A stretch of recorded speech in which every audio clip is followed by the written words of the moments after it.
So let's have a look at the AWS Snow Family service. So from the console, you can actually order a Snow Family device and you have to name your job, for example, demo job.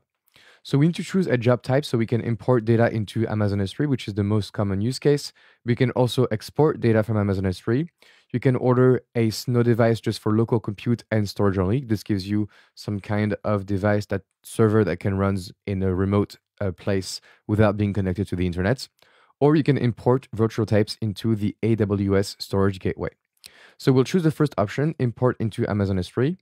And here we have several options for Snow devices. So we have Snowcone, Snowcone SSD, Snowball Edge storage optimized with 80 terabytes, and then we have the compute optimized and the compute optimized with GPUs. So it's possible that AWS will add options over time. I may not re-record this video, so that's fine.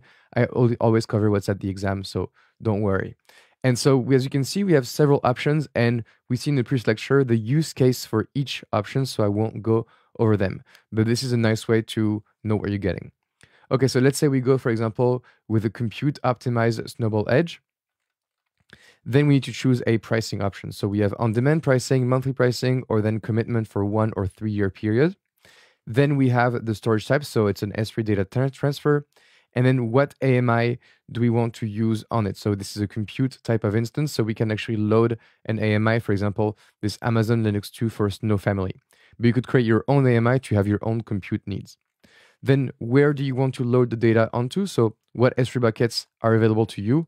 I have this one right here, but you can create your own S3 buckets. Next, we have several features and options we can use. So we have IoT Greengrass for Snow to have IoT capability on your Snow device, but it's not needed.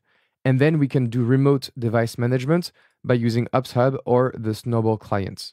So I'll click on Next. Then what type of encryption do we want on our Snowball device? So we have this encryption key right here, but you can create your own KMS key and encrypt it with that. Then you need to grant access, of course, to Amazon S3 and SNS to publish actions and to send data. So you need to create a service role.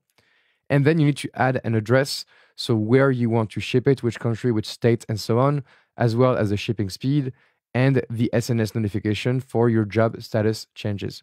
And then you'll get the job summary.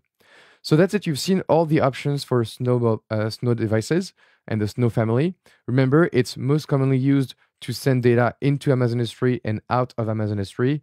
And this gives you remote compute capabilities. We've seen also the different kind of devices, which are Snowcone, Snowball, and Snowmobile.